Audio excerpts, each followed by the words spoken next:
Everyone tells you MBBS is tough, but nobody tells you how to actually survive your first year. Hey guys, my name is Naisak Thakkar and I am a third year MBBS student at Nutan Medical College, Visnagar. और आज के इस video में मैं आपके साथ tips, mind maps, road map share करने वाला हूँ जिससे आपका फर्स्ट ईयर बहुत इजी हो जाएगा, जिससे आप आपका फर्स्ट ईयर सिर्फ मैनेज ही नहीं इंजॉय भी करोगे।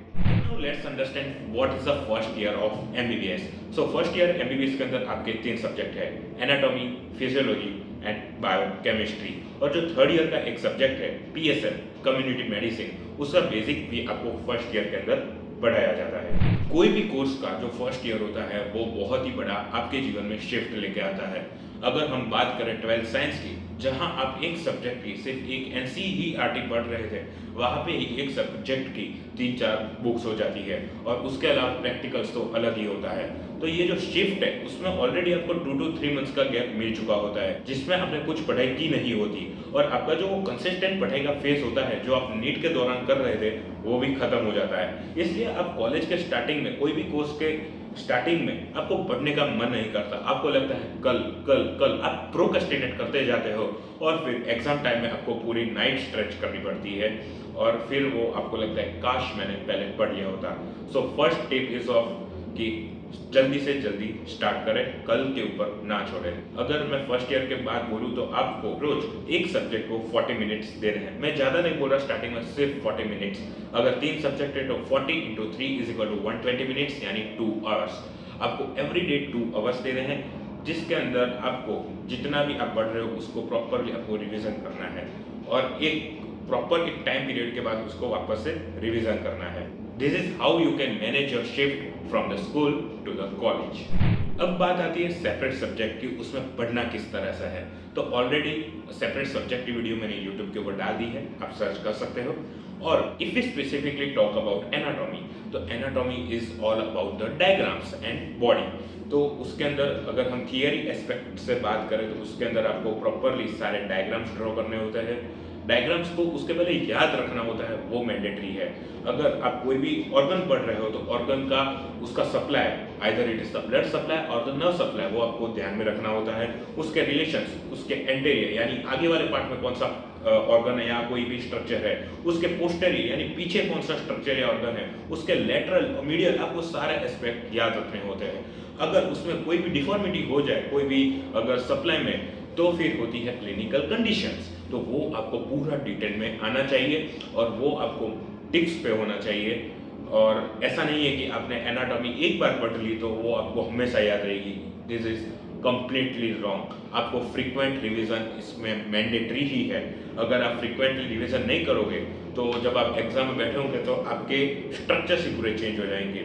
If I talk about the flexor pollicis longus and flexor hallucis longus, तो ये जो दोनों हैं वो दोनों चीज एक थंब को ही रिप्रेजेंट करते हैं। बट अगर फ्लेक्सर पॉलिसिस लॉन्गर तो it is the thumb of the hand. अगर हम फ्लेक्सर हेलिसिस लॉन्गस की बात करें तो वो टो की बात करता है, यानी थंब ऑफ द लेग्स। अगर आपने फ्रीक्वेंट रिवीजन नहीं किए होंगे तो ऐसी गलती हो सकती है। Now if you talk about the physiology, so physiology is all about the normal process occurring in your body. अभी मैं बोल रहा हूँ, मैं सुन सकता हूँ, मैं देख सकता हूँ, जो सारी साइकिल्स होती है या तो जो प्रोसेस हो रही है मेरी बॉडी के अंदर। अगर मैंने खाना खाया तो वो एक्सक्रीट भी होता है, तो वो पूरी एक साइकिल हो रही है। So that's the normal human physiology. तो इसे आपको पूरे स्ट्रक्चरल फ्लो चार्ट्स के अंदर आपको याद रखना है और इसी के साथ आपको क्लिनिकल कंडीशंस को मैप करते जाना है कि अगर कहाँ पे भी अगर कोई भी डिफॉर्मिटी हो जाती है, अगर वो जो फ्लो चार्ट है उसमें कहीं पे भी कुछ भी इश्यू हो जाता है तो क्या हो सकता है, वो आपको पूरा फिजियोलॉजी के अंदर पढ़ना होता है। और सारी साइकिल को आप लिंक करते चलो जिससे आपकी फिजियोलॉजी इजी हो जाएगी। तो अब बात करते हैं बायोकेमिस्ट्री की। तो बायोकेमिस्ट्री बहुत लोगों को हार्ड लगता है कि भाई इतनी सारी साइकिल है, कार्बोहाइड्रेट, प्रोटीन, विटामिन, मतलब कोई ना कोई लिपिड्स की ये साइकिल वो साइकिल, तो बहुत लोगों को बहुत हार्ड लगता है biochemistry. But what would I prefer to you कि अगर आपने कोई एक साइकिल पढ़ी है जैसे कि ग्लूकोनियोजेनेसिस, तो आप वो साइकिल को नेक्स्ट वीक भी एक बार रिवीजन करें। तो नेक्स्ट वीक आपको सिर्फ ग्लूकोनियोजेनेसिस का रिवीजन नहीं करना है। अगर आपने 5 दिन में 5 साइकिल पढ़ी तो आप सबसे पहले उसको तो रिलेट करो, उसे कंटिन्यूशन में लाओ। और एक बात याद रखना कि जो फर्स्ट साइकिल का कोई भी कंटेंट आप जो लास्ट साइकिल पढ़ोगे आपके फर्स्ट ईयर एमबीबीएस की बायोकेमिस्ट्री की, वो कहीं ना कहीं तो लिंक हो रहा होगा। तो आपको सारी साइकिल को इंटरकनेक्टेड करते चलना है, जिससे आपको साइकिल याद रहेगी, इजीली याद रहेगी। और इसका आपको फ्रीक्वेंट रिवीजन करना है। And other thing I can suggest you to take a paper and gluconeogenesis, तो वो पूरी साइकिल और उसमें जो भी एंजाइम्स आ रहे हैं वो आप करके आप वॉल्स के ऊपर चिपका सकते हो, और आते जाते आप उसके ऊपर नजर भी डाल सकते हो, जिससे आपको साइकिल इजीली याद रहती जाएगी। अब बात आती है रिसोर्सेज कि भैया रिसोर्सेज कौन से यूज करने हैं। तो मैं आपको इधर मल्टीपल सिनेरियोस बताने वाला हूँ कि नॉर्मली लोग क्या यूज करते हैं, मैंने क्या यूज किया है, और व्हाट विल आई रिकमेंड कि मैंने जो मिस्टेक्स की है वो आप ना करो, तो वो मैं आपको बताने वाला हूँ। सबसे पहले हम नॉर्मल ट्रेंड देख लेते हैं। तो अगर हम एनाटॉमी की बात करें तो उसके अंदर जौहरी एमबीबीएस है, एसेंशियल्स ऑफ मेडिकल साइंस है, उनके वीडियोस मोस्टली प्रीफर करते हैं लोग, उनकी नोट्स को प्रीफर करते हैं। Then they read the standard textbooks such as BD Chaurasia और द विश्राम सिंह, और वो इस तरह से इंटरकनेक्टेड पढ़ाई करते हैं। फिजियोलॉजी की बात करें तो आई थिंक ऐसे कोई लेक्चर्स लोग नहीं देखते हैं, क्योंकि फिजियोलॉजी सबको ईजी लगता है, तो वो डायरेक्टली जो टेक्स्ट बुक है जैसे कि सैम्बुलिंगम या तो फिर एके जैन, वो डायरेक्टली रीड करना प्रीफर करते हैं। बायोकेमिस्ट्री की बात करें जो डॉक्टर राजेश जांबुलकर सर है, लोग उनके वीडियोस को प्रीफर करते हैं, और साथ ही में जो स्टैंडर्ड टेक्स्ट बुक्स है जैसे कि सत्यनारायण या तो वासुदेवन, ये टेक्स्ट बुक प्रीफर की जाती है। अब मैंने क्या किया, मैंने किस तरह से पढ़ाई की, तो एनाटॉमी के अंदर मैंने एक फैकल्टी है डॉक्टर राजेश कौशल सर, मैंने उनके सारे वीडियो लेक्चर्स फॉलो किए हैं और उनके नोट्स को मैंने अच्छे से फॉलो किया है।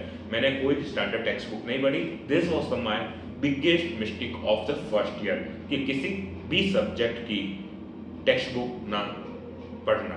3 days ago I heard my professor saying कि कितना भी कोई भी कितने भी नोट्स पढ़ ले, 10 बार पढ़ ले, 15 बार पढ़ ले, बस सामने एक बंदा है जिसने अच्छे से टेक्स्ट बुक रीड की है।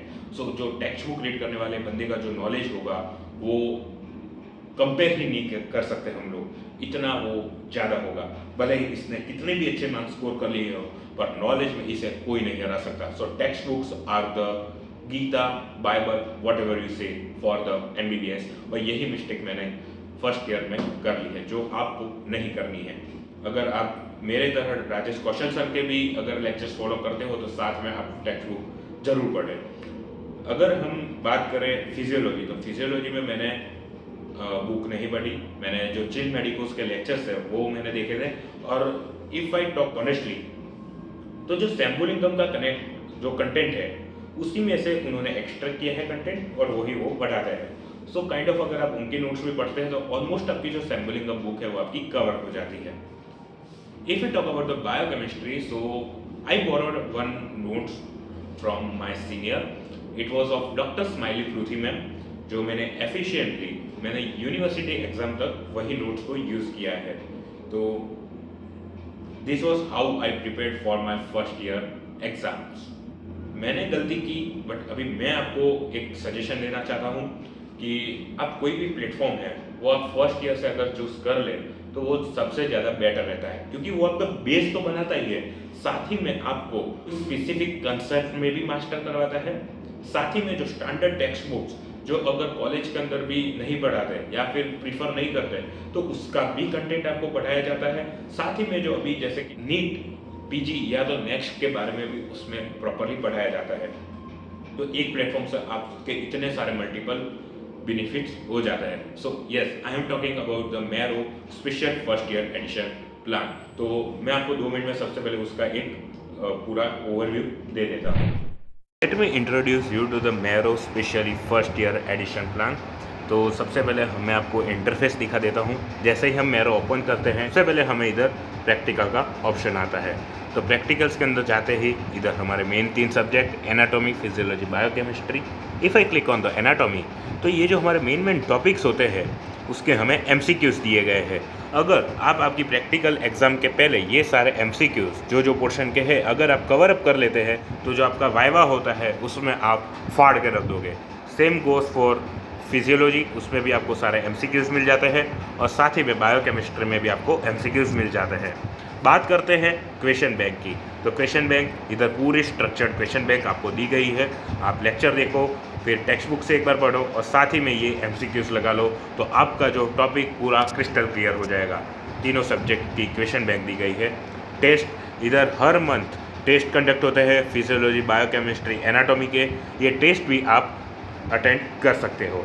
हम बात करते हैं वीडियो की, तो वीडियो के अंदर एनाटॉमी के अंदर डॉक्टर अश्विनी कुमार सर है, बायोकेमिस्ट्री के अंदर डॉक्टर रेबिका जेम्स मैम है और फिजियोलॉजी के अंदर डॉक्टर कृष्ण कुमार सर है। तीनों ही अपने फील्ड के महारथी है और क्या ही कहा जाए, अगर आप ये डेडिकेटेडली ये सारे लेक्चर साथ ही में टेक्स्ट बुक और ये क्वेश्चन बैंक लगा लेते हो तो आपकी यूनिवर्सिटी की ही नहीं, साथ ही में आपकी नीट पीजी और नेक्स्ट की भी प्रिपरेशन हो जाती है। अब बात आती है प्रैक्टिकल्स की, तो प्रैक्टिकल्स के पहले मैं एक आपको गोल्डन टिप देना चाहूँगा कि अच्छा खाना खाएं और अपने पेट को थोड़ा सा खाली रखें। इसका एक सिग्निफिकेंस मेरे को एनाटॉमी में रियलाइज़ हुआ है, क्योंकि कभी आपका फिक्स नहीं होता कि जो आपका डायसेक्शन का क्लास है वो एग्जैक्टली आपका लंच के बाद होगा या लंच के पहले होगा। अगर लंच के पहले हुआ तो बढ़िया है, बट बहुत लोगों को क्या होता है कि बहुत लोगों ने कैडेवर्स पहली बार देखे होते हैं या फिर दे स्टार्ट फीलिंग नॉजेटिंग और अनकम्फर्ट दे फील, सो वो फूड को स्किप कर देते हैं और बहुत लोग खाना खा के फिर डायरेक्टली डीएच में जाते हैं और फिर उनको वॉमिट जैसा होता है। सो आई विल प्रीफर कि थोड़ा कम खाना, मतलब पूरा पेट भर के मत खाना और खाना अच्छा न्यूट्रिशियस खाना। एनाटॉमी डायसेक्शन हॉल क्लास के दौरान आपको आपके पास मास्क रखना है, क्योंकि जो फॉर्मेलिन की स्मेल होती है वो बहुत ही मतलब ऐसे होती है कि कभी आपको अगर दिमाग में चढ़ गई तो फिर आपको चक्कर भी आ सकते हैं। साथ ही में आपको आपकी खुद की ध्यान रखना, खुद की डायसेक्शन किट रखनी है और हमेशा बैग के अंदर ग्लव्स और सैनिटाइजर की छोटी बोतल तो होनी ही चाहिए। अगर हम फिजियोलॉजी की बात करें तो फिजियोलॉजी में आपके मल्टीपल प्रैक्टिकल्स आते हैं, जैसे कि हीमेट के प्रैक्टिकल्स और क्लिनिकल के प्रैक्टिकल्स। हीमेट के प्रैक्टिकल्स के अंदर आपके RBC count, WBC count, haemoglobin count, फिर ईएसआर, ऐसे मल्टीपल प्रैक्टिकल्स आते हैं जिसके अंदर आपको लैंसेट से आपके फिंगर को प्रिक करना होता है, ब्लड लेना होता है और फिर कुछ सॉल्यूशंस करने होते हैं। सॉल्यूशंस यानी not of that math solutions chemicals के साथ, और फिर आपको माइक्रोस्कोप के अंदर देखना होता है और फिर उसके ऊपर से आपको काउंट करना होता है। अगर हम क्लिनिकल की बात करें तो उसके अंदर अलग अलग एग्जामिनेशंस आते हैं, जैसे कि CNS examination, CVS examination, respiratory examination, फिर हार्ट बीट, ब्लड प्रेशर, अलग अलग इसके अंदर आपके एग्जामिनेशंस आते हैं। बायोकेमिस्ट्री के अंदर भी आपके बहुत सारे टेस्ट आते हैं, जैसे कि glucose estimation test, urea estimation test, creatinine estimation test, ऐसे बहुत सारे आपके टेस्ट आते हैं। अब बात आती है exam and viva preparation.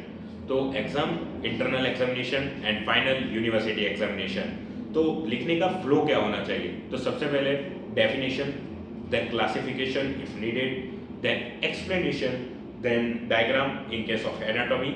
In case of physiology, you will have to answer in flowcharts. I recommend you to answer in flowcharts. And in biochemistry, you have to make the cycles. और आपको तीनों subjects में last में आपको clinical significance लिखना है। तो biochemistry के अंदर आपको सबसे पहले क्या ध्यान रखना है कि आप कोई भी साइकिल लिख रहे हो तो उसके अंदर कोई भी इंजाइम बेस नहीं होना चाहिए। और फिजियोलॉजी के अंदर अगर आप फ्लो चार्ट लिख रहे हो, कोई भी प्रोसेस लिख रहे हो, तो प्रोसेस के स्टेप्स इंटरचेंज ना हो जाए, वो आपको सबसे ज़्यादा ध्यान रखना है। अब बात करते हैं वाइवा की, जिससे बहुत यानी स्पेशली मेडिकोस तो डरते ही है। तो सबसे पहले एक ही रूल है, stay calm and don't bluff and be honest if you don't no.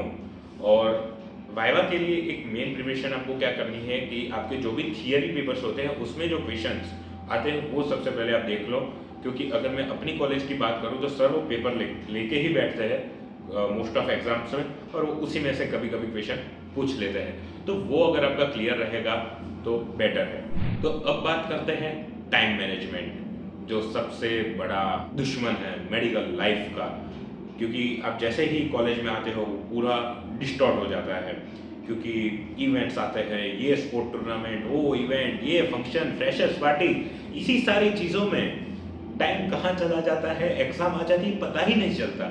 So golden rule, अगर गोल्डन मंत्र में आपको बताऊँ तो study plus sleep plus enjoyment, अगर आपने इन 3 चीज़ को बैलेंस आउट कर लिया सो भाई आपने ऑलमोस्ट सब कुछ ही कर लिया है। अब बात आती है मेंटल और फिजिकल हेल्थ।